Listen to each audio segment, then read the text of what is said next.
జగన్ ప్రభుత్వంపై విరుచుకుపడుతున్నారు. నిలదీస్తా అంటున్నారు, ప్రశ్నిస్తా అంటున్నారు. మిర్చి యార్డ్ నుంచి యాక్షన్ మొదలుపెట్టారు. జగన్ సౌండ్ కి తగ్గట్టుగా మంత్రులు, నేతల నుంచి కౌంటర్ రావాలని సర్కార్ నుంచి ఆదేశాలొచ్చాయి. కానీ రియాలిటీలో అంత సౌండ్ వినిపించడం లేదనే చర్చ కూటమిలో జరుగుతోంది. వైసీపీ ఈసారి ఎన్నికల్లో 11 సీట్లకే పరిమితమైంది. ఉన్నది ఒక్కటే ప్రతిపక్ష పార్టీ కాబట్టి వాయిస్ వినిపించడమే ముందున్న తక్షణ కర్తవ్యంగా భావించిన జగన్ అందుకు తగ్గట్టుగా యాక్షన్ ప్లాన్ రెడీ చేశారు. ముందుగా రైతుల నుంచి నరుక్కుంటూ వస్తే మైలేజ్ వస్తుందని రంగంలోకి దిగారు. అనుకున్నట్టుగానే మిర్చి ధరను అడ్వాంటేజ్గా తీసుకున్నారు. గుంటూరు వెళ్లి మద్దతివ్వని ధరల మీద మండిపడ్డారు. రైతుకు అన్యాయం జరిగిందని వాయిస్ వినిపించారు. విత్తనాలు, ఎరువులు అన్నీ బ్లాక్ మార్కెట్కు తరలిపోతున్నాయని విమర్శించారు. జగన్ గట్టిగానే ప్రభుత్వంపై విమర్శలు చేశారనే చర్చ రాజకీయ వర్గాల్లో జరుగుతోంది.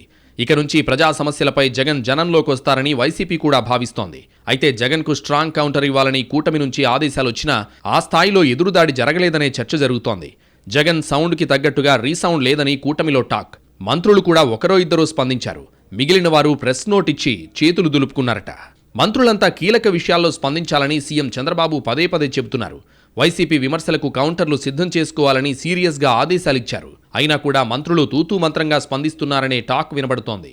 అది కూడా టీడీపీ ఒక్కటే విమర్శలు చేస్తోంది. జనసేన అసలు స్పందించడం లేదంటున్నారు.